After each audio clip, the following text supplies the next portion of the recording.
Akhir-akhir ini banyak orang yang mengatakan banyak sekali ya penerbitan yang sudah tutup. Trubus masih loh. Iya ini Pak, saya ada majalah tren terbaru nih Pak, edisi bulan Juni Alpukat. tentang alpukat. Bagus. Nah, ngomong-ngomong edisi sekarang Pak, sudah edisi 643. Dulu Bapak mendirikan majalah Trubus tuh edisi pertama tentang apa sih Pak? Petani lah yang kami jadikan fokus. Maka gambar awal di depan itu Iya. fotonya petani tua, kelihatan sangat miskin. Iya. Kekurangan itu yang menjadi perhatian mengapa Trubus perlu diterbitkan pada waktu itu. Nah, kenapa sih Pak alasan Bapak tuh dulu mendirikan majalah Trubus? Kenapa sih namanya Trubus gitu Pak? Namanya Trubus ini sebenarnya teman saya yang dulu belajar di Fakultas Sastra Timur. Oke. Namanya Pak Aditya Latuhayat. Dia pemimpin redaksi pertama dari majalah. Pemimpin redaksi pertama, Yang pertama. majalah Trubus. Iya.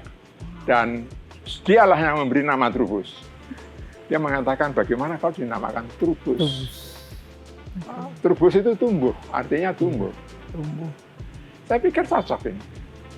Iya sih. Nama itu cocok untuk penerbitan ini. Walaupun ketika Menteri Kosmas Batubara itu tanya kepada saya, dia kan sahabat saya waktu mahasiswa.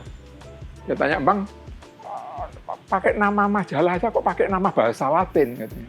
Loh, mana? Saya bilang, itu Trubus kan bahasa Latin, bukan itu bahasa Jawa. Oh. Jadi Trubus itu bahasa Jawa yang Jawa. Artinya tumbuh. Jadi tergantung kepada kita memaknainya. Kalau kita memaknainya itu sebagai kata benda, itu tunas. Trubus itu artinya tunas. Tapi ketika kita memaknainya sebagai kata sifat, itu adalah tumbuh. Nah itu modalnya untuk mendirikan majalah Trubus dari penerbitannya itu kira-kira berapa sih Pak? Ya, jadi sejarahnya begini. Kami menerbitkan semacam periodika. Itu namanya dulu Tani Membangun, stensilan. Diterbitkan oleh Ikatan Petani Pancasila. Karena Yayasan Sosial Tani Membangun itu diterbitkan oleh Ikatan Petani Pancasila yang kemudian bertransformasi dengan Yayasan Bina Swadaya.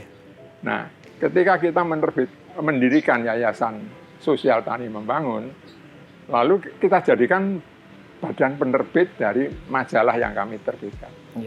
Majalahnya itu stensilan, namanya juga Tani Membangun. Majalah Tani Membangun. Setelah 1 tahun, itu tahun 67, 68 gitu, lalu 68, 69, itu kami merasa barangkali ini bagus karena mulai banyak yang menghargai. Kita undang mereka untuk ikut membiayai. Jadi berlangganan. Ternyata tidak kurang dari seorang Profesor Kadarman namanya, yang mendirikan dan menjadi direktur utama dari LPPM itu, Lembaga Pendidikan dan Pengembangan Manajemen. Itu mengirim post whistle berlangganan 1 tahun. Wow. Saya langsung ingin memperbaiki tampilan majalah Tani Membangun menjadi cetakan, bukan hanya stensilan biasa. Kebetulan saya diundang ke Filipina oleh suatu konferensi namanya Miserior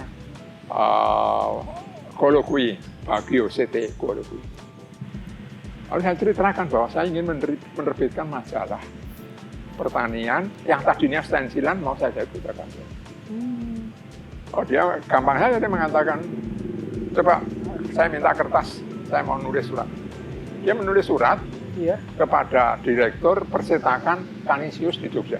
Minta tolong untuk dicetakkan majalah pertanian. Kemudian kasih nama itu.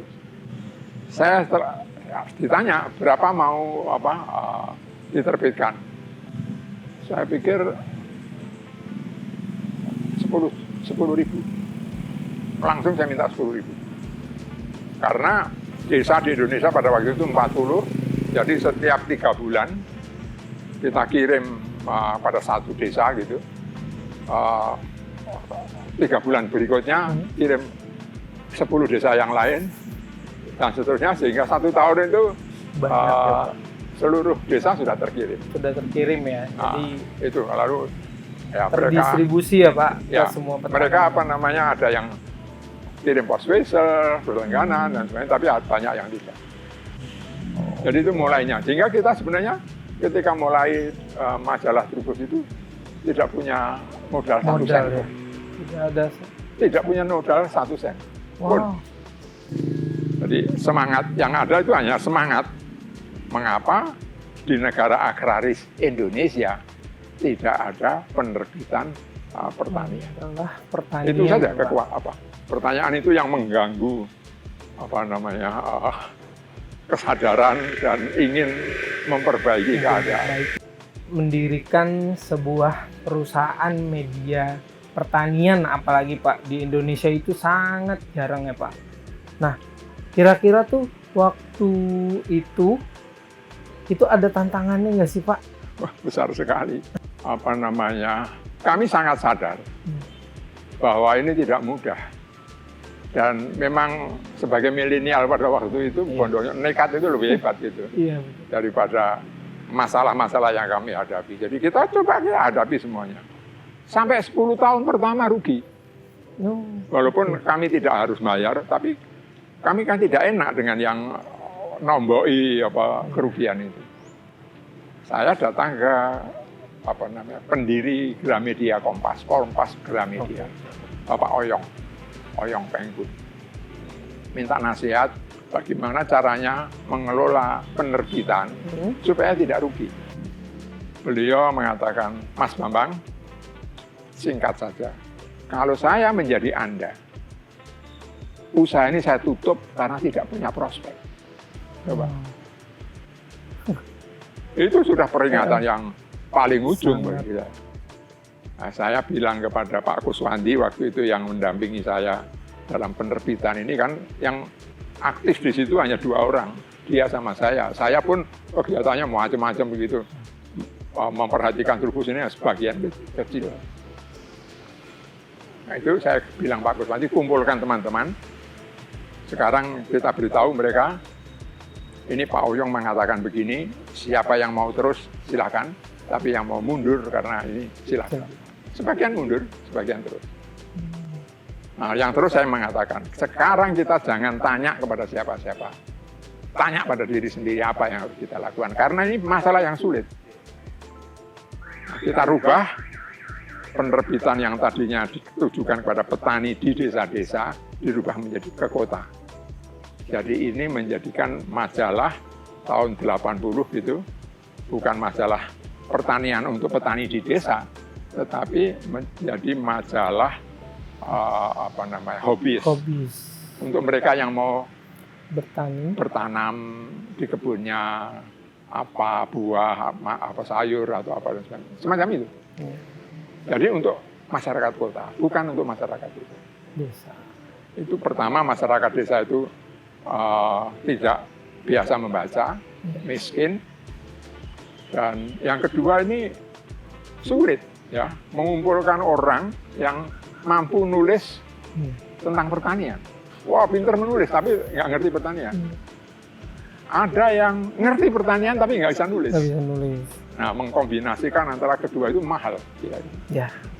Ditambah lagi, kami harus kirim langsung ke desa-desa. Secara langsung ya Pak ya?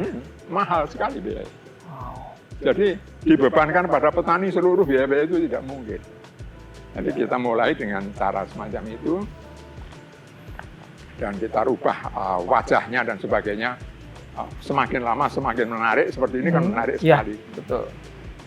Akibatnya ya meningkat. Biasanya kalau penerbitan itu periodikal itu membantu penerbitan buku-buku. Ini terbalik gitu. Jadi di samping ini karena ada banyak orang yang ingin membaca kodok, ikan, membaca tanaman ini, tanaman itu kita terbitkan buku-buku, malah itu laku mensubsidi ini. Oke. Jadi setelah 5 tahun, jadi itu break even. Jadi setelah 5 tahun lagi kita tidak lagi rugi, sudah break even. Jadi lalu saling mendukung penerbitan buku-buku dan pertanian, apalagi kita mendirikan toko Trubus dan sebagainya. Lalu saling mendukung. Itu apa rahasianya. Kemudian banyak sekali apresiasi dari Kementerian Pertanian, dari organisasi-organisasi tani, dari yayasan-yayasan dan sebagainya itu. Jadi mereka itu lalu pemerintah daerah, jadi bupati dan sebagainya itu kemudian mereka berlangganan jumlah besar dibagi-bagikan. Gitu. Bahkan pernah Presiden SBY memesan Trubus 100.000 eksemplar. Wow. Dan kali ini 150 halaman ya. Beliau minta 300 halaman. 300 halaman dalam 300 halaman jumlah 100.000 eksemplar. Wow. Dan itu dibagikan ketika kita kumpul di Istana. Iya. Perayaan 17 Agustus dibagi-bagikan. Lalu sisanya dikirim ke desa-desa sejumlah waktu itu 60.000 desa. Nah, ini menjadikan Trubus semakin populer. Lalu makin lama namanya makin bagus dan juga kemampuan dari redaksi, tim ahlinya dan sebagainya juga baik. Sehingga kalau Trubus tadinya hanya seolah-olah, itu teman-teman saya itu dulu kalau mau tanda orang Jawa menyebutnya ngenyek gitu ya, agak anukan Trubus. Ayo kita potret bersama nanti dimuat di Trubus gitu. Itu caranya ngomong begitu. Masih Pak, sampai sekarang masih itu. Oh. Setelah itu berubahnya menjadi Pak, Trubus bulan depan apa ya? Jadi sudah menjadi trendsetter. Ya. Jadi Trubusnya akan diterbitkan itu mempunyai nilai bisnis. Ya. Jadi pertanyaannya bukan lagi bersifat sedikit merendahkan, tapi justru menghargai.